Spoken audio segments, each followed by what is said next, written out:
Kothare commission ఏంటిది? Kothare commission. ఇంకోటి విద్యా కమిషన్. కొఠారే కమిషన్, విద్యా కమిషన్. ఇది 1964, 66. 1964, 66 మధ్య ఏర్పాటు చేయడం జరిగింది. 1964 జూలై 14న 1964 జూలై 14న ఆనాడు విశ్వవిద్యాలయ విరాళ సంఘం అధ్యక్షుడు, విశ్వవిద్యాలయ విరాళ సంఘం అధ్యక్షుడు, ప్రముఖ భౌతిక శాస్త్రవేత్త,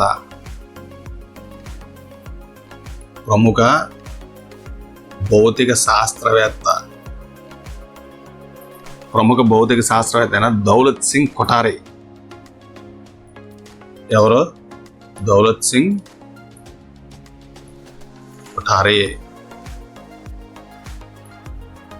దౌలత్ సింగ్ కొఠారే అధ్యక్షతన విద్యారంగంలో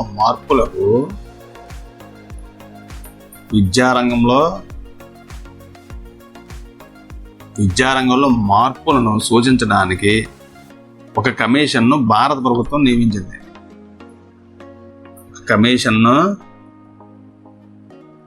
భారత ప్రభుత్వం నియమించింది. ఈ కమిషన్లో 17 మంది సభ్యులు ఉన్నారు. ఈ కమిషన్లో 17 మంది సభ్యులు ఉన్నారు.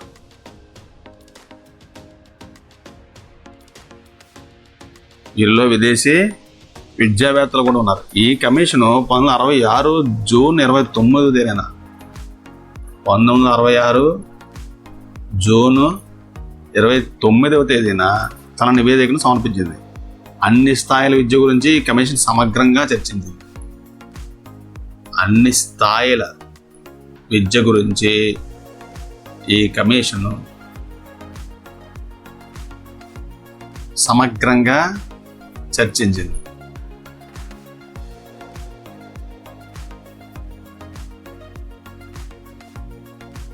అయితే వీరు పరిశీలించవలసిన అంశాలు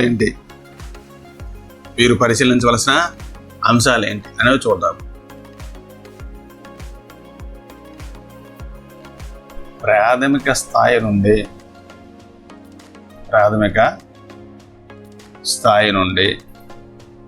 ఉన్నత స్థాయి వరకు, ప్రాథమిక స్థాయి నుండి ఉన్నత స్థాయి వరకు గల విద్య నిర్వహణలో అనుసరించవలసిన విధానాలు మార్గదర్శకాలను చర్చించింది. వీరు పరిశీలించిన అంశాల్లో ప్రాథమిక స్థాయి నుండి ఉన్నత స్థాయి గల విద్య వరకు విద్య నిర్వహణలో అనుసరించవలసిన విధానాలు, మార్గదర్శకాల గురించి చర్చించడం జరిగింది. వైద్య విద్య, న్యాయ విద్య ఈ పరిధిలోకి రావు. న్యాయ విద్య ఈ పరిధిలోనికి రావు. అయితే ఈ కమిషను 21 నెలలు శ్రమించింది.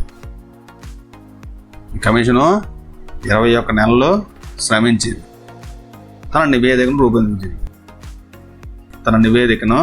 రూపొందించింది. రాష్ట్రాలను, కేంద్రపాలిత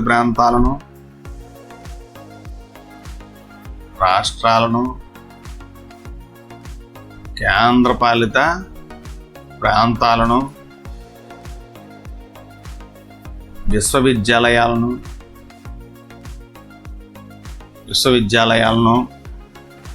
కళాశాలలు, పాఠశాలలు సందర్శించి వారితో చర్చలు జరిపింది.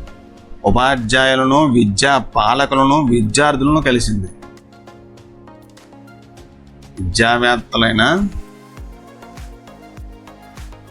ప్రముఖ విద్యావేత్తలను,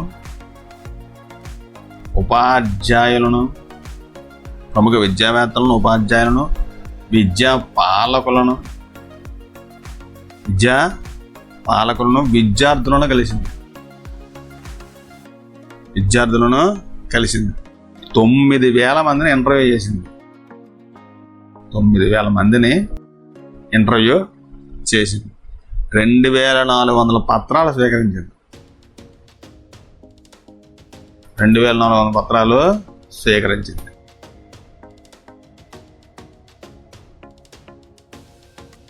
సెమినార్లు, కాన్ఫరెన్స్లు నిర్వహించింది. దీని పేరేంటి? విద్య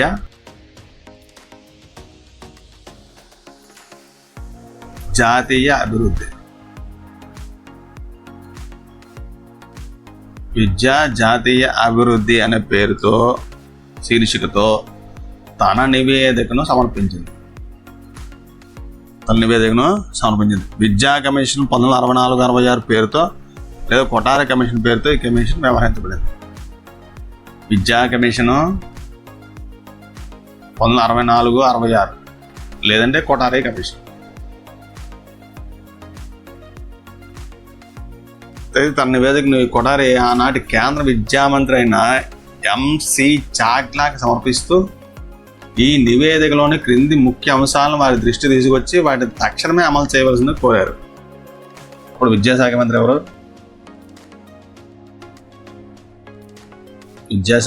ఎవరు? ఎంసి చాగ్లా.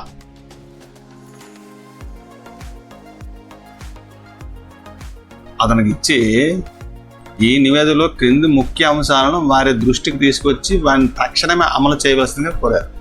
అవి ఏంటని చూద్దాం.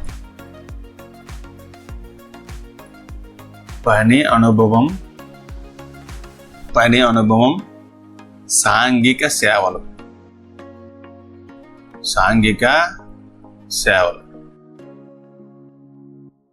అన్ని స్థాయిల విద్యలో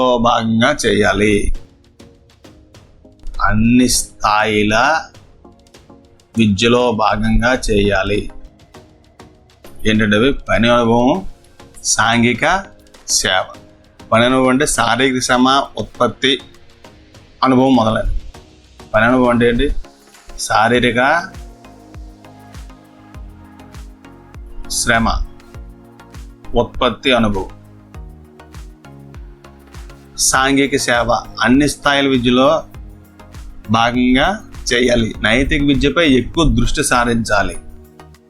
రెండోది అంటే నైతిక విద్యపై ఎక్కువ దృష్టి సారించాలి. సామాజిక బాధ్యతను నేర్పాలి.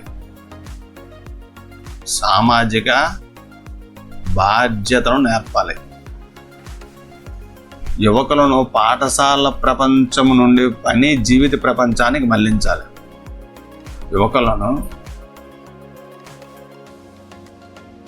పాఠశాల ప్రపంచం నుండి పని జీవిత ప్రపంచానికి మళ్లించాలి. ఇది వారి బాధ్యతగా గుర్తించాలి.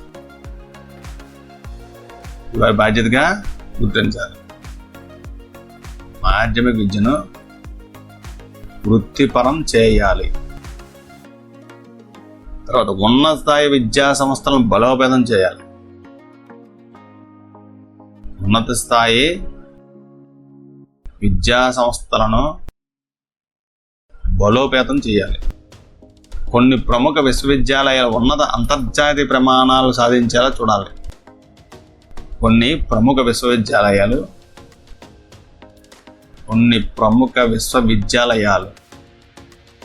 అంతర్జాతీయ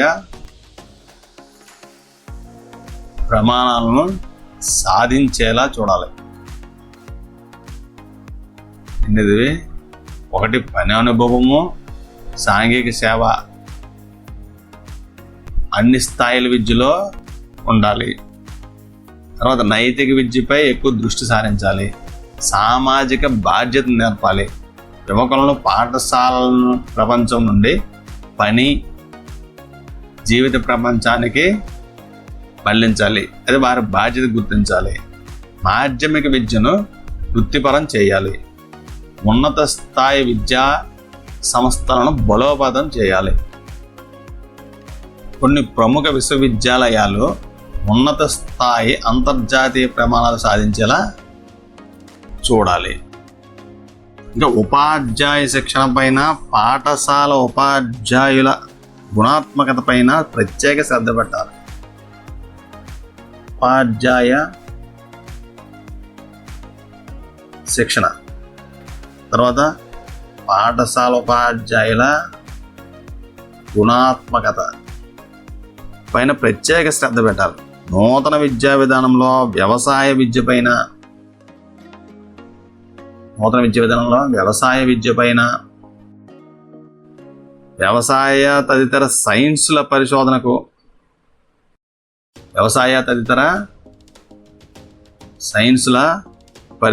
అధిక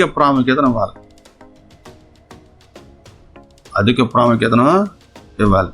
శక్తిమంతులు, సృజనాత్మక, ప్రతిభావంతులైన వారిని వ్యవసాయ శాస్త్రాలలో ఉన్నత అధ్యయనం, పరిశోధన మళ్లించేలా చూడాలి. శక్తివంతులు, సృజనాత్మకత గల ప్రతిభావంతులైన వారిని వ్యవసాయ శాస్త్రాల్లో ఉన్నత అధ్యయనం, పరిశోధన వైపు మళ్లించేలా చూడాలి. ఉన్నత అధ్యయనం,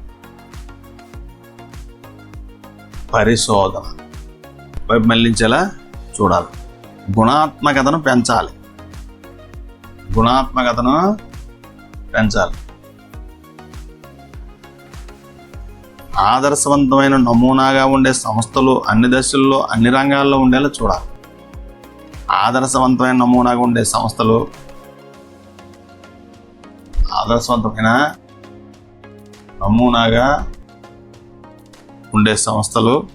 అన్ని దశల్లో, అన్ని రంగాలలో ఉండేలా చూడాలి. అయితే ఇప్పుడు ఈ నివేదికలో ముఖ్య అంశాలు ఏంటో చూద్దాం. భారతదేశ భవిష్యత్తు ఇప్పుడు తన తరగతి గదిలో రూపొందుతున్నది.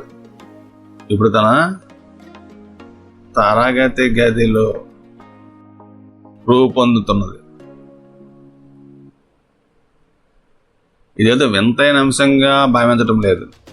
శాస్త్ర సాంకేతిక ఆధారంగా ముందుకెళ్తున్న నేటి ప్రపంచంలో విద్య ఆ దేశ సౌభాగ్యాన్ని, సంక్షేమాన్ని, భద్రతను నిర్ధారిస్తుంది. మన జాతి పునర్నిర్మాణం, మన పాఠశాలలు,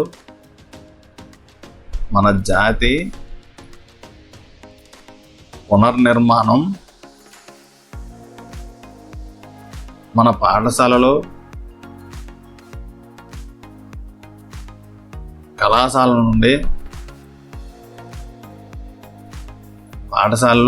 నుండి బయటికి వచ్చే విద్యార్థుల గుణాత్మకతపై ఆధారపడి ఉంటుంది.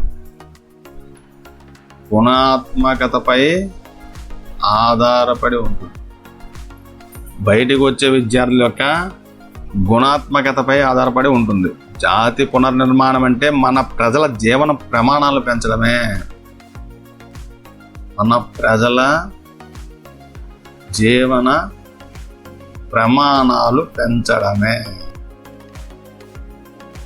జాతి పునర్నిర్మాణం అంటే ఏంటి? మన ప్రజల జీవన ప్రమాణాలు పెంచడమే. ఇవి మొట్టమొదటిగా వారు ప్రారంభంలో రాసిన వాక్యాలు ఇవన్నీ. జాతీయ అభివృద్ధిలో విద్య పాత్ర గురించి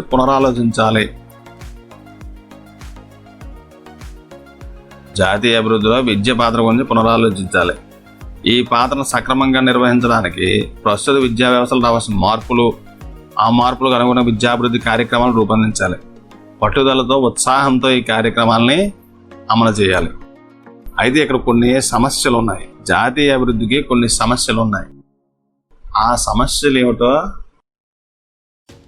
చెప్పడం జరిగింది. జాతీయ అభివృద్ధి సంబంధించిన సమస్యలు ఏంటి?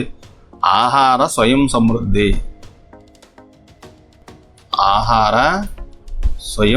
సమృద్ధి.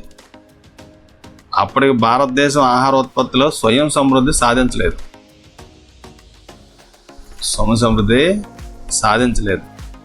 ఇతర దేశాల నుండి ఆహార ధాన్యాలని దిగుమతి చేసుకుంటున్నాం.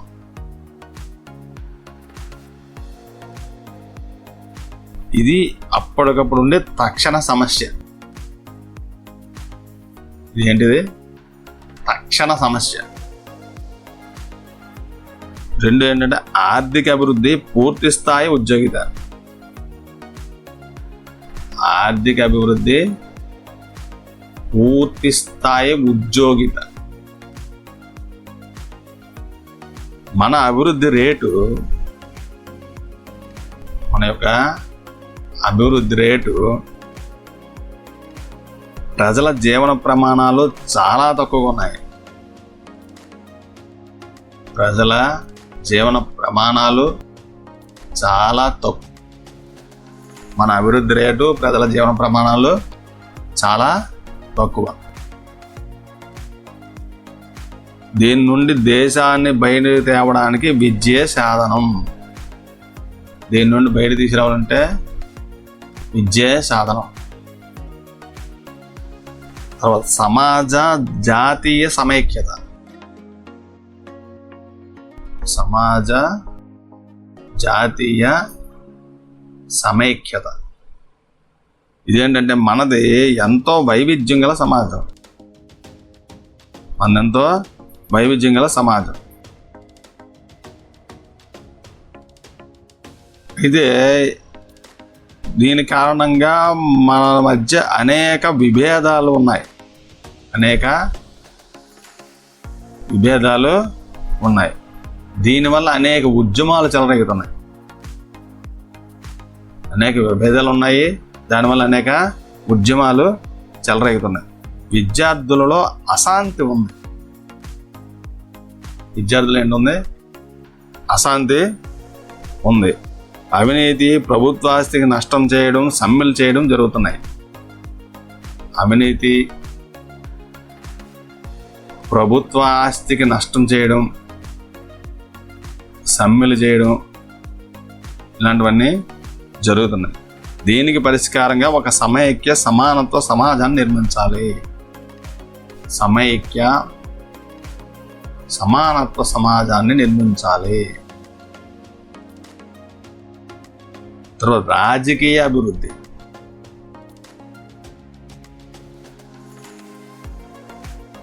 రాజకీయ అభివృద్ధి ఏమిటి? రాజకీయ అభివృద్ధి అంటే మనది ప్రజాస్వామ్య దేశం.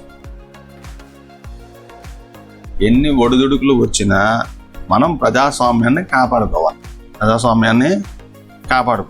ప్రజాస్వామ్యానికి అవసరమైన జీవన విధానాన్ని, ప్రజాస్వామ్యానికి అవసరమైన జీవన విధానాన్ని, విలువలను, సహనాన్ని, స్వీయ నియంత్రణను, ఇతరుల గురించి ఆలోచించడాన్ని,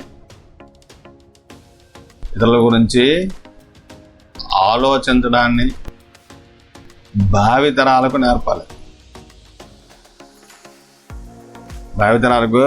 నేర్పాలి. ఇది మొదటిది. దేశ స్వేచ్ఛను రక్షించుకోవాలి. మొదటిది ఏంటి? ప్రజాస్వామ్యాన్ని కాపాడుకోవాలి. దీనికి సంబంధించిన జీవన విధానాలు, విలువలు, సహనం, స్వీయ నియంత్రణ, ఇతరుల గురించి ఆలోచించడం భావితరాలకు నేర్పాలి. రెండోది అంటే దేశ స్వేచ్ఛ. దేశ స్వేచ్ఛను రక్షించుకోవాలి. ఇది రెండవది. దీనికి సైన్యం ఒక్కటే సరిపోదు. చైతన్యవంతులైన పౌరులు కావాలి. దీనికి చైతన్యవంతులైన పౌరులు కావాలి. దేశం అన్ని రంగాల్లో స్వయం సమృద్ధి సాధించడానికి ప్రతి పౌరుడు కృషి చేయాలి. ప్రతి పౌరుడు స్వయం సమృద్ధి సాధించడానికి ప్రతి పౌరుడు కృషి చేయాలి. ప్రజల్లో చైతన్యం పెరుగుతుంది. వారిలో నూతన ఆకాంక్షలు పెరుగుతున్నాయి. హక్కుల కోసం, విద్య కోసం, ప్రజా సౌకర్యాల కోసం, సమానత్వం కోసం తహతహలాడుతున్నారు. ఒక సమగ్ర జాతీయ అభివృద్ధి ప్రణాళిక ద్వారానే ఇది సాధ్యం. సమగ్ర జాతీయ అభివృద్ధి ప్రణాళిక. సమగ్ర జాతీయ అభివృద్ధి ప్రణాళిక.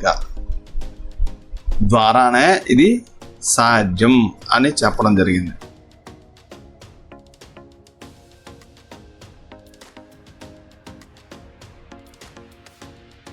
అయితే మార్పునకు ప్రధాన సాధనం ఏంటంటే విద్య. మార్పునకు ప్రధాన సాధనం ఏంటంటే విద్య. మార్పునకు ప్రధాన సాధనం ఏంటి? విద్య.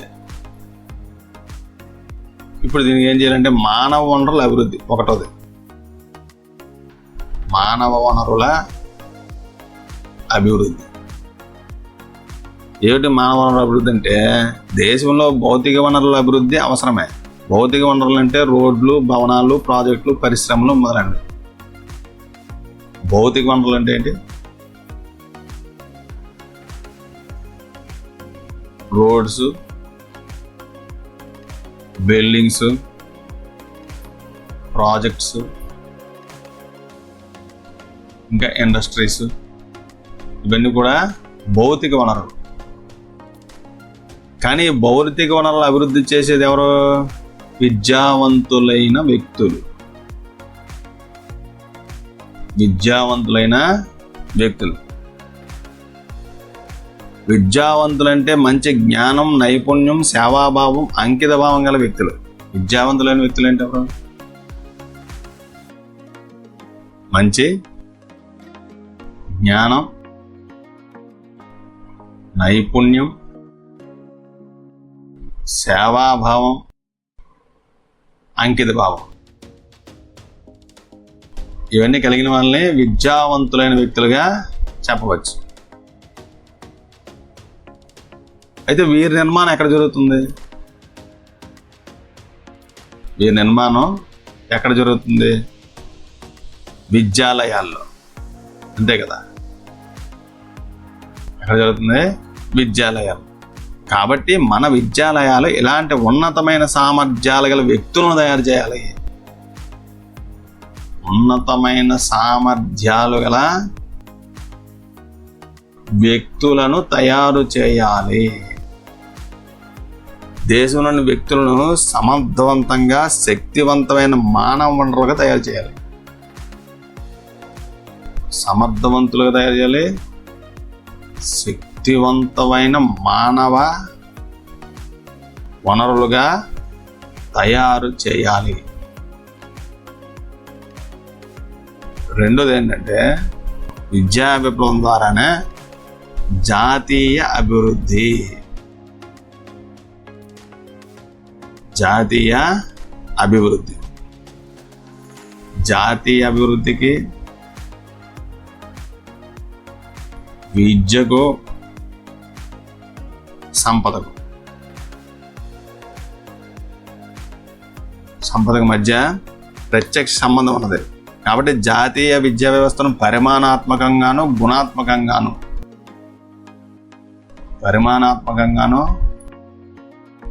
గుణాత్మకంగాను నిర్వహించాలి.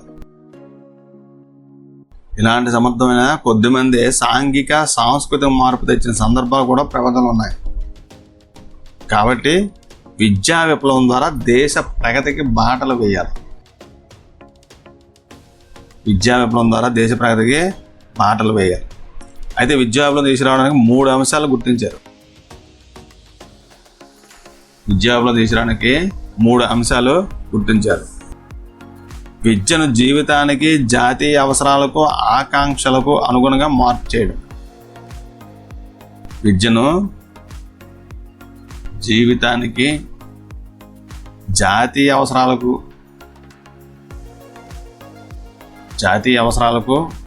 ఆకాంక్షలకు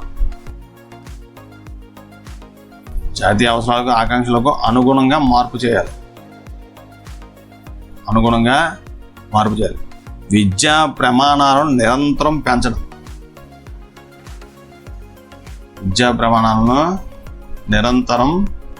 పెంచడం. కనీసం కొన్ని రంగాల్లోనైనా అంతర్జాతీయ ప్రమాణాలను సాధించడం. కనీసం కొన్ని రంగాల్లోనే అంతర్జాతీయ ప్రమాణాలను సాధించడం. విద్యా ప్రమాణాలను నిరంతరం పెంచాలి. కనీసం కొన్ని రంగాల్లోనైనా అంతర్జాతీయ స్థాయి ప్రమాణాలను సాధించాలి. అందరికీ సమాన అవకాశాలు కల్పిస్తూ మానవ శక్తిని అవసరాలను విస్తరించడం. అందరికీ సమాన అవకాశాలు, అందరికీ సమాన అవకాశాలు కల్పిస్తూ మానవ శక్తిని అవసరాలను విస్తరించడం. మానవ శక్తిని అవసరాలను విస్తరించడం. తర్వాత విద్యను ప్రజల జీవితానికి, అవసరాలకు, ఆకాంక్షలకు అనుగుణంగా రూపొందించడం.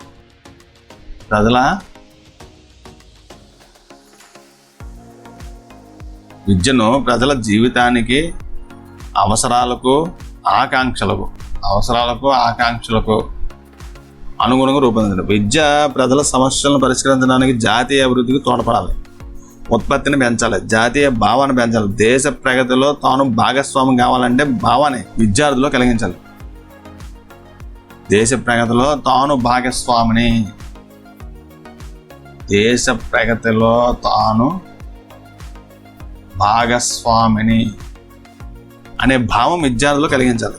శీలాన్ని నిర్మించాలి, నైతిక ఆధ్యాత్మిక విలువలను పెంపొందించాలి. జాతీయ లక్ష్యాలను సాధించడానికి విద్య సాధనం కావాలి. జాతీయ లక్ష్యాలను సాధించడానికి విద్య సాధనం కావాలి. ప్రజాస్వామ్య విలువలను అలవర్చాలి. ఆధునీకరణ ప్రక్రియను వేగవంతం చేయాలి. తర్వాత విద్య ఉత్పాదకత. విద్య ఉత్పాదకత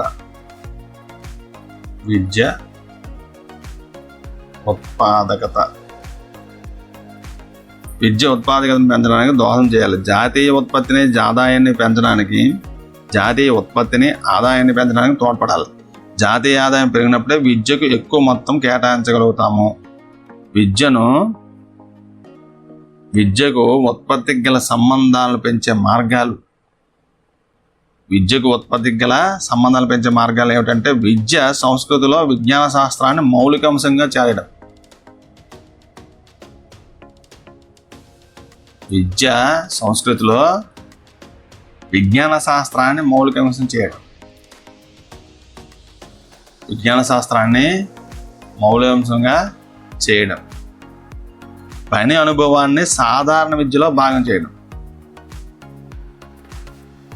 పని అనుభవాన్ని సాధారణ విద్యలో భాగం చేయాలి. 3, మాధ్యమిక విద్యను వృత్తిపరం చేయడం. మాధ్యమిక విద్యను వృత్తిపరం చేయడం. పరిశ్రమ, వ్యవసాయం, వ్యాపార అవసరాలకు అనుగుణంగా మార్పు చేయడం.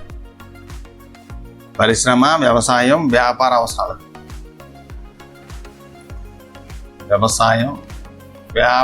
అవసరాలు, అనుగుణంగా మార్పులు చేయడం. అసలు పని అనుభవం అంటే, పని అనుభవాన్ని సాధారణ విద్యలో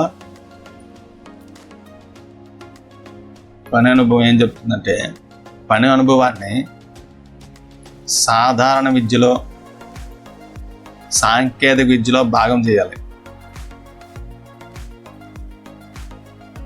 పని అనుభవం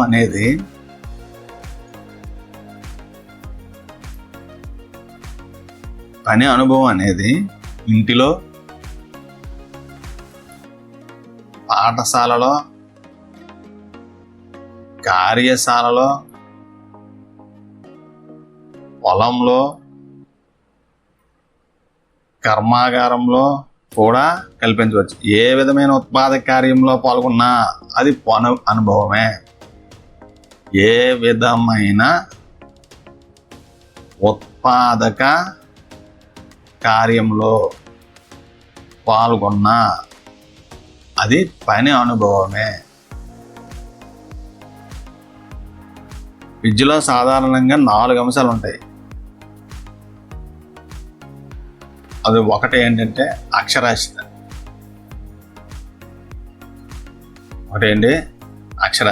అంటే భాషలు, మానవ శాస్త్రాలు, సాంఘిక శాస్త్రాలు. భాషలు, మానవ శాస్త్రాలు, సాంఘిక శాస్త్రాలు. తర్వాత సంఖ్యాత్మకత. ఏంటది? సంఖ్యాత్మకత, గణితం. 3 పని అనుభవం. 3 పని అనుభవం, 4 సంఘ సేవ. ప్రస్తుత విద్య కొంత మేరకు అక్షరాస్యతను పెంపొందిస్తుంది. సంఖ్యాత్మక ప్రమాణాలు కూడా తగినంతగా లేవు. పని అనుభవం, సంఘ సేవ పూర్తిగా లోపించాయి. అక్షరాస్యత మాత్రం కొంతవరకు పెంపొందిస్తుంది.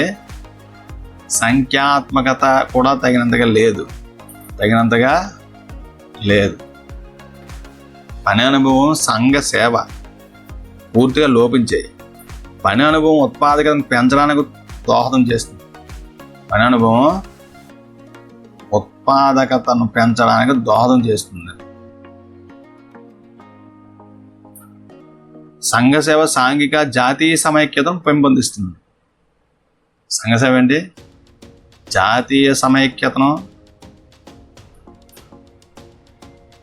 సాంఘిక జాతీయ సమైక్యతను పెంపొందిస్తుంది. మహాత్మా గాంధీ విద్యను వృత్తి ప్రాతిపదిక ఆధారంగానే రూపొందించారు. మహాత్మా గాంధీ విద్యను వృత్తి ప్రాతిపదికగా రూపొందించారు. ప్రతివారు కొంత శారీరక శ్రమ చేయాలి. ఇది నెక్స్ట్ అండి వృత్తి విద్య.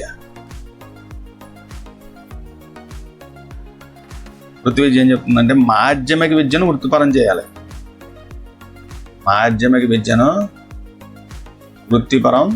చేయాలి. తద్వారా విశ్వవిద్యాలయ స్థాయిలో వ్యవసాయం, సాంకేతిక విద్యల వైపు వెళ్తారు. తర్వాత ఏమవుతుంది? వ్యవసాయం, సాంకేతిక విద్యల వైపు వెళ్తారు. ప్రస్తుతం మాధ్యమిక దశలో వృత్తి విద్యలను ఎంచుకునే కేవలం 9% మాత్రమే. ప్రస్తుతం అయితే మాధ్యమిక విద్యలో వృత్తి విద్యను ఎంచుకునేవారు కేవలం 9% మాత్రమే. విశ్వవిద్యాలయ స్థాయిలో కూడా సాధారణ విద్యను ఎంపిక చేసుకునే వారే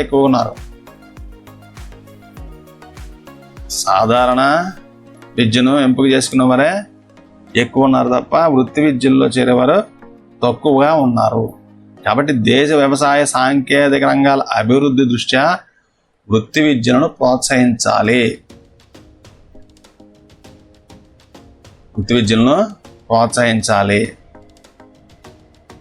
సాంఘిక జాతీయ సమైక్యత విద్య.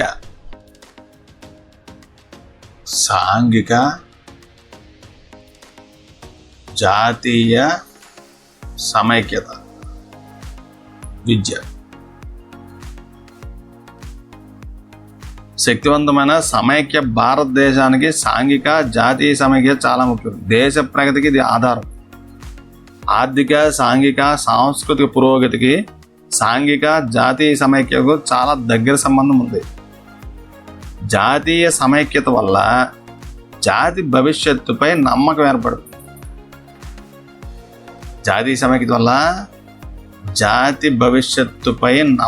ఏర్పడుతుంది. ప్రజల జీవన ప్రమాణాలు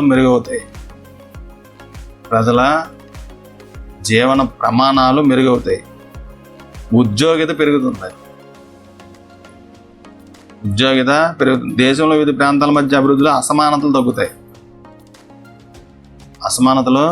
తగ్గుతాయి. సాంఘిక, ఆర్థిక, రాజకీయ రంగాల్లో సమాన అవకాశాలు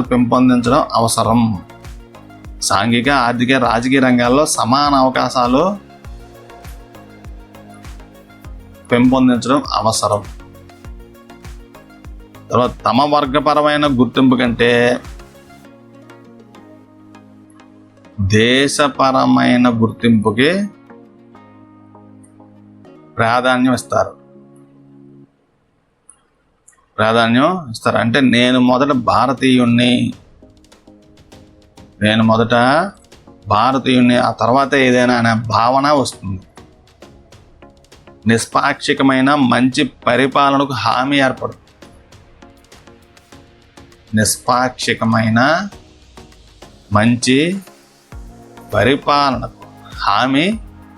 ఏర్పడుతుంది. వివిధ వర్గాల ప్రజలు వారి సంస్కృతి సాంప్రదాయాలను పరస్పరం అవగాహన చేసుకుని గౌరవించుకుంటారు.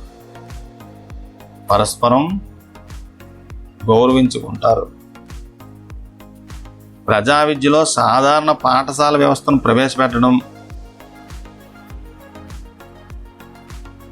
ప్రజా విద్యలో సాధారణ పాఠశాల వ్యవస్థను ప్రవేశపెట్టడం.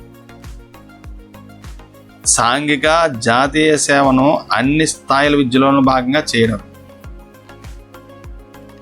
సాంఘిక జాతీయ సేవను అన్ని స్థాయిల విద్యలోనూ భాగంగా చేయడం. ఇవన్నీ కూడా సాంఘిక జాతీయ సమైక్యత సంబంధించిన విద్యగా చెప్పవచ్చు. ఆధునిక భారతీయ భాషలను అభివృద్ధి చేయడం. ఆధునిక భారతీయ భాషలను అభివృద్ధి చేయడం. వీలైనంత త్వరగా హిందీని అధికార భాషగా చేయాలి. హిందీని అధికార భాషగా చేయాలి. దానికోసం చర్యలు చేపట్టాలి. తర్వాత జాతీయ భావన పెంపొందించాలి. జాతీయ భావనను పెంపొందించాలి. తర్వాత సాధారణ పాఠశాల వ్యవస్థ. సాధారణ పాఠశాల వ్యవస్థ. సాధారణ పాఠశాల వ్యవస్థ అంటే ఎక్కువ తక్కువ అనే తేడా లేకుండా అందరికీ ఒకే రకమైన విద్య అందించాలి. అందరికీ ఒకే రకమైన విద్య అందించాలి. అందరు పిల్లలు ఒకే రకమైన ప్రభుత్వ పాఠశాలలో చదివినప్పుడే సాంఘిక అసమానతలు తగ్గుతాయి. ఒకే రకమైన ప్రభుత్వ పాఠశాలలో చదివినప్పుడే సాంఘిక అసమానతలు తగ్గుతాయి. కాబట్టి ధనికులకు ఎక్కువ ప్రమాణాలు ఉండే ప్రైవేటు పాఠశాలలు, పేదలకు ప్రభుత్వ పాఠశాలలు అనే భావన పోవాలి. అందుకే సాధారణ పాఠశాల వ్యవస్థ ఉండాలి. తర్వాత సామాజిక జాతీయ సేవ.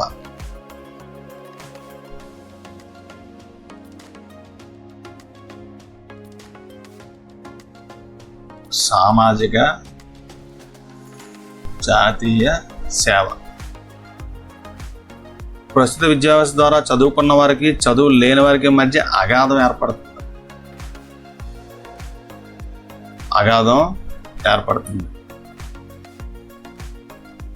తేడాలు పెరుగుతున్నాయి. విద్యావంతులైన వారు సమాజంలో అట్టడుగు వర్గాల వారికి సేవ చేయాలి.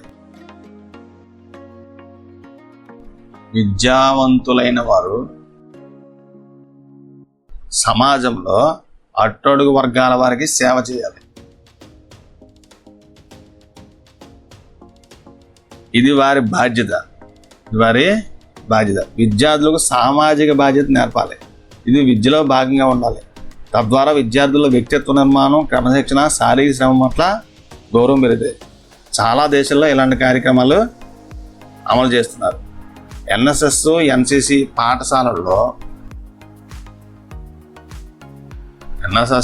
పాఠశాలలో సేవా కార్యక్రమాలు మొదలుగా 9 నుండి 12 తరగతుల్లో భాగం చేయాలి.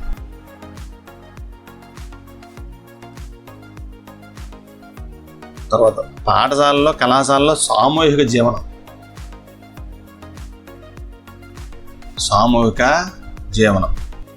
విద్యార్థులకు తమ పాఠశాలను, కళాశాలను, హాస్టళ్లను తాము శుభ్రం చేసుకోవడం, అలంకరించుకోవడం మొదలైన పనులు తామే కలిసి చేసుకోవడం అలవాటు చేయాలి. కొన్ని రోజులు పనివారు లేకుండా వారే ఈ పనులు చేసుకోవాలి. ఇవి జపాన్లో చిన్నప్పటి నుండే నేర్పుతారు. చిన్నతనం నుండే నేర్పుతారు. ప్రాచీన ఆశ్రమాలలో విద్యార్థులే స్వయంగా ఆశ్రమంలో అన్ని పనులు చేసుకునేవారు. దీనివల్ల శ్రమ పట్ల గౌరవం, ఆత్మవిశ్వాసం పెరుగుతాయి.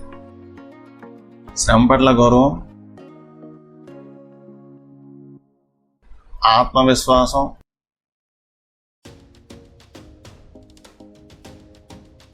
మొదలైన లక్షణాలు కూడా అలవాటు అవుతాయి. తర్వాత జాతీయ భావనను పెంచడం. భారతదేశంలో భిన్నత్వంలో ఏకత్వం గల దేశం కాబట్టి భాష, కులం, మతం, ప్రాంతం మొదలైన వైవిధ్యాలు ఉన్నప్పటికీ మనమందరం భారతీయులు అనే భావన బలపడాలి. భారతీయ విలువలు, సంస్కృతిని గౌరవించాలి. తాను భారతీయుడైనందుకు గర్వించాలి. ఇతర దేశాల్లో మంచిని గ్రహిస్తాం, మా దేశంలో మంచిని కొనసాగిస్తాం. ఇతర దేశాలలో మంచిని గ్రహిస్తాం.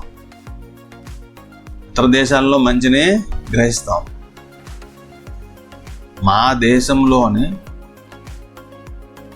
మంచిని కొనసాగిస్తాం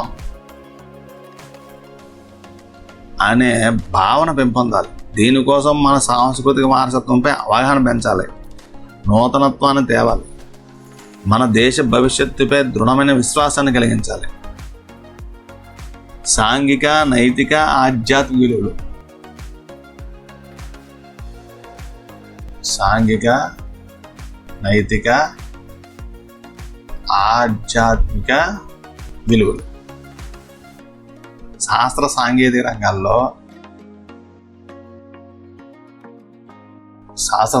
రంగాల్లో ప్రగతి, విజ్ఞాన విస్ఫోటనము,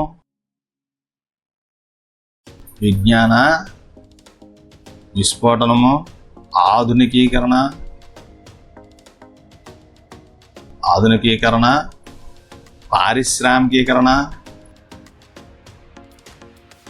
పారిశ్రామికీకరణ మొదలగునవి జాతీయ సంపదను, సౌకర్యాలను పెంచుతున్నాయి. దీనితో పాటు వ్యక్తిలో మానవత, నైతిక, ఆధ్యాత్మిక విలువలను కూడా పెంపొందించాలి. లేనట్లయితే వ్యక్తి తెలివితేటలు గల రాక్షసుడిగా, జంతువుగా మారుతాడు. దీనితో పాటు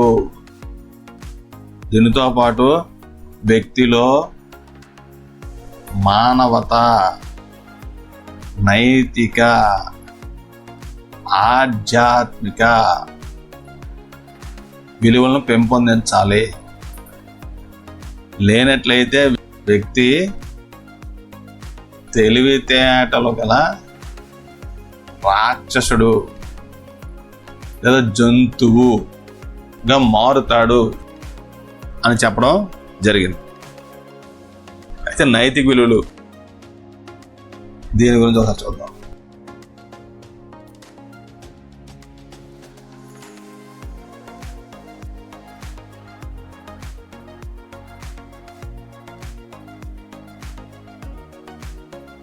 నైతిక విలువలు విద్యార్థులకు వివిధ స్థాయిల్లో బోధించవలసిన నైతిక, ఆధ్యాత్మిక విలువల గురించి Radhakrishna commission 1948, Sri Prakash committee, Radhakrishnan commission 1948, తర్వాత శ్రీప్రకాష్ కమిటీ. ఇది ఎప్పుడంటే 1959 సూచించాయి. వాటిని యథాతథంగా స్వీకరించి అమలు చేయవలసిందిగా కొఠారి కమిషన్ సూచించింది. కొఠారి కమిషన్ ఏమని సూచించిందంటే వీటిని యథాతథంగా అమలు చేయమని సూచించింది. ప్రతి పాఠశాలలో సబ్జెక్టు బోధన చేసే ఉపాధ్యాయులే ఈ నైతిక బోధన కూడా చేయాలి. సబ్జెక్టు బోధన చేసే ఉపాధ్యాయుడే నైతిక విద్యను కూడా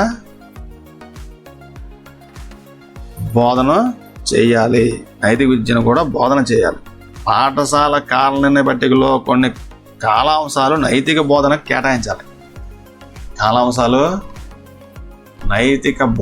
కేటాయించాలి. అయితే ఇందులో భాషా విధానం ఎలా అంటే పాఠశాల, కళాశాల స్థాయిలో భాషా విధానం ఎలా అంటే పాఠశాల, కళాశాల స్థాయిలో మాతృభాషలోనే బోధన జరగాలి. మాతృభాషలోనే బోధన జరగాలి. పాఠశాల ఉన్నత విద్యలో బోధనా మాధ్యమం మాతృభాష. పాఠశాల ఉన్నత విద్యలో బోధనా మాధ్యమం మాతృభాష. 10 సంవత్సరాల్లో ఇది అమలు జరిగేలా చూడవలసిన బాధ్యత యూజీసీ మీద ఉంది. ఇది అమలు చేయవలసిన బాధ్యత ఎవరి మీద ఉంది? యూజీసీ మీద ఉంది. తర్వాత ప్రాంతీయ భాషల్లో శాస్త్ర సాంకేతిక గ్రంథాలను సాహిత్యాన్ని సృష్టించాలి. శాస్త్ర సాంకేతిక గ్రంథాలను సాహిత్యాన్ని సృష్టించాలి ప్రాంతీయ భాషల్లో. కొఠారి కమిషన్ పాఠశాల స్థాయిలో త్రిభాషా సూత్రాన్ని ప్రతిపాదించింది. త్రిభాషా సూత్రాన్ని ప్రతిపాదించింది. అఖిల భారత స్థాయి సంస్థలు తాత్కాలికంగా ఆంగ్ల భాషను ఉపయోగించిన క్రమంగా హిందీకి మారాలి. అఖిల భారత స్థాయి సంస్థలు తాత్కాలికంగా ఆంగ్ల భాషను ఉపయోగించిన క్రమంగా హిందీకి మారాలి. పాఠశాల స్థాయి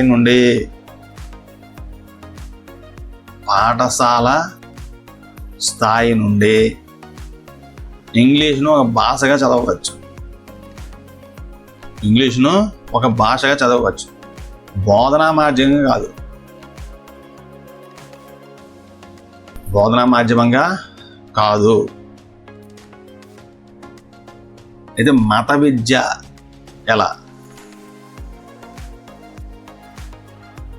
వివిధ మతాల్లోని మంచి విషయాలను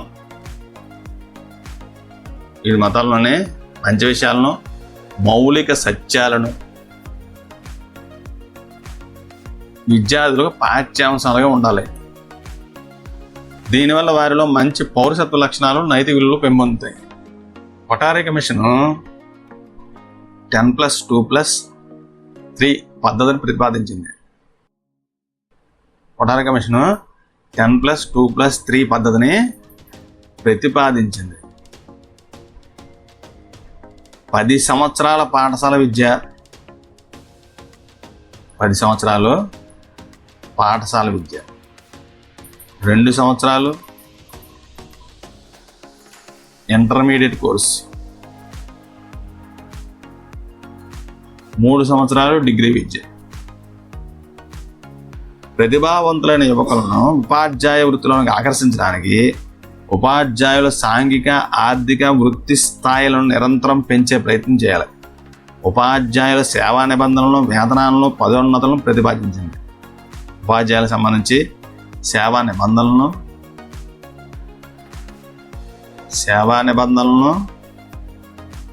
వేతనాలను, పదోన్నతులను ప్రతిపాదించింది. ఉపాధ్యాయ విద్యను బలోపేతం